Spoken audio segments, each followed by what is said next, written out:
you know that Sydney is the capital of New South Wales and one of Australia's largest cities, known for its harbourfront Sydney Opera House? Sydney also ranks as the top 10 list as the most livable cities in the world. This video, therefore, will showcase your travel to Sydney, Australia, and 10 things to do while you are there.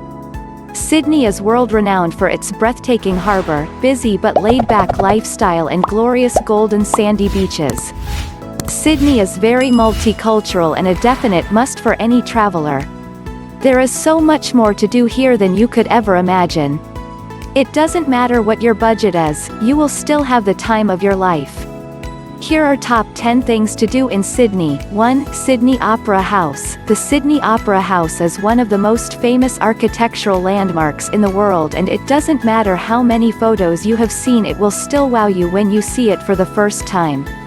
Spend the morning walking around the Opera House and taking great pictures with the glorious harbour as a background. If you would like to learn all about the history of this famous landmark, you can book to go on a guided tour. They offer 2 tours which can easily be booked online. The first tour is a standard 1-hour tour and very popular with tourists. The second tour is a very in-depth tour offering backstage access, but it is very costly. Once you have seen all you want to of the Opera House, take a stroll around Circular Quay. Here you will find some great cafes and restaurants where you can enjoy your meal with spectacular views of the harbour. One of the best bars in the area is the Opera Bar. This is a great place to grab a drink, but it can be very busy on weekends. 2. Blue Mountains. The Blue Mountains are a world-listed heritage, and here you will really feel at one with nature. These mountains are named so due to the evaporating eucalyptus oil leaving a blue haze. There are a lot of tours operating from the city center, so you can pick the best tour for you and your budget. Most tours stop off on the way at the Featherdale Wildlife Park for about 40 minutes. This is not a huge wildlife park, so 40 minutes is enough time to see everything. Once at the Heritage Park, you can go on rainforest walks and ride the steepest railway in the world. There is also a great cable car, so you can see great views of the mountains. 3. Bondi Beach. This is the most famous beach in Australia and well worth a visit. Bondi Beach is a great place for surfers, swimmers, or for those who just want a day soaking up the sun. Bondi Beach is very accessible from all parts of Sydney by train and shouldn't be much more than a 20-minute journey. Once at Bondi Junction, you need to catch a bus to the seafront. The fare is very reasonable and you can purchase a train and bus ticket at the same time. If you fancy doing a spot of shopping before you head off to the beach, there is a great Westfield shopping centre at Bondi Junction. All the major Australian chain stores are there, and there are some great places to grab lunch.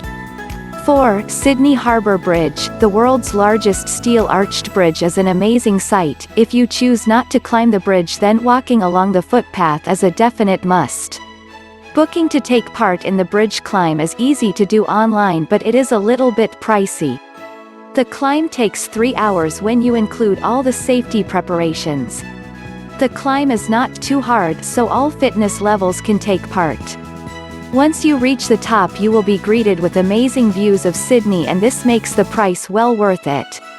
You are not allowed to take cameras with you on the climb, but you are given a souvenir photo of the whole group at the top of the bridge. If finding out about the history of the bridge interests you, then head over to the Pylon Museum situated on the Harbour Bridge. The museum is full of facts, and there is a short video on the making of the Harbour Bridge. There is a charge for entry, but if you have taken part in the bridge climb, you will receive a free pass.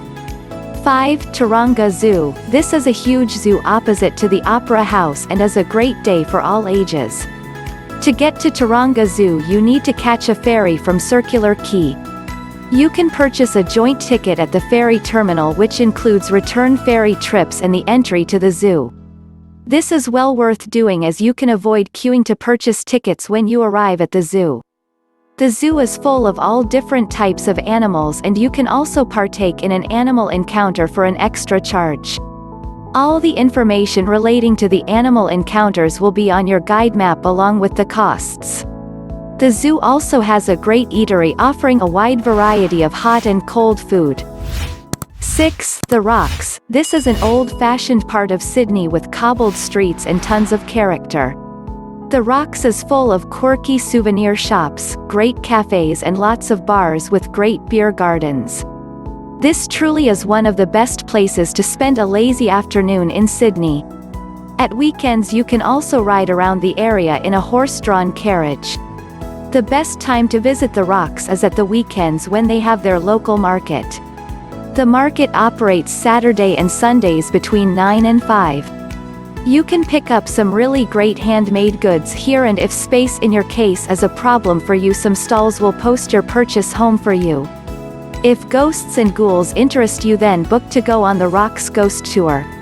You can book the tour at the Tourist Information Center situated in the Rocks. The tour can be busy, so you will need to book in advance. Partaking in the tour is a great way to spend the evening. All the hosts are actors, so be prepared for a few laughs. The tour is great because you find out a lot of facts about ghost sightings but also about the local area. 7. Manly. This place is a picture-perfect little beach town, just a short ferry ride from Circular Quay. Beach town, just a short ferry ride from Circular Quay. The ferries run all day from Circular Quay and the prices are quite reasonable. Once there you can swim in the ocean, sunbathe, take a scenic walk, or spend all afternoon enjoying the sun in a great beer garden. Manly has a great laid-back vibe and is a fun day out for all. If you want to find out about marine life and reptiles, then pay Ocean World a visit. This aquarium is not as big as the Sydney Aquarium, but it is still a nice way to spend a couple of hours. 8. Darling Harbour. This is a great place, just a short walk from the city centre, and has tons of stuff to keep all ages entertained. The harbour has all the hustle and bustle of city life but in a much nicer setting. Here you can visit an aquarium, a wildlife park, watch a show at the IMAX theater, shop, or just chill for the afternoon in a great cafe or bar. The Sydney Aquarium is one of top attractions in Darling Harbour. The aquarium is huge and could easily take you an afternoon to see everything. The aquarium is very educational, which is great if you are going with children. The shark tank is amazing and they have touch pools so you can get up close to nature yourself.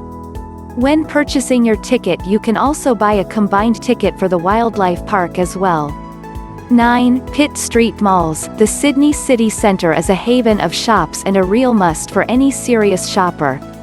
You could quite easily spend a whole day looking around all the malls and not go in every shop. Here you can find all the major shops plus a few quirky stores thrown in for balance. Shopping is not the only thing to do here. They have Chinese massage stores, beauty therapists, and a huge selection of hairdressers. Eating in the city centre can be as upmarket as you would like. There are plenty of great restaurants offering all types of food, but for those on a budget, head to the food court for some great cheap eats. 10. The Royal Botanical Gardens. Head to the lush botanical gardens or a quiet morning where you really need to feel at one with nature after living the city life. Take a quiet stroll and admire the beauty of what nature has to offer. The gardens are splendid and there are lots of great places to have a picnic or sit and watch the world go by. Mrs. Macquarie's chair was carved in 1816, so you can soak up a bit of history at the same time. This is a great place to take photos of the Opera House and the Harbour Bridge. The area can be quite busy before and after working times, as it is a popular place with the locals to go jogging. Entry to the gardens is free, but if you wanted to make a contribution, there are donation boxes around the park. There are also free maps around the park, which are a good idea as it can be easy to get lost because of the size of the gardens.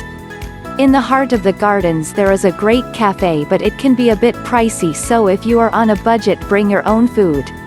Now, do you have an experience in Sydney where you can share of? Anything good or bad is appreciated. So, if you learned something new today, then give this video a like and share with a friend. Don't forget to subscribe so you will be notified on the next helpful video.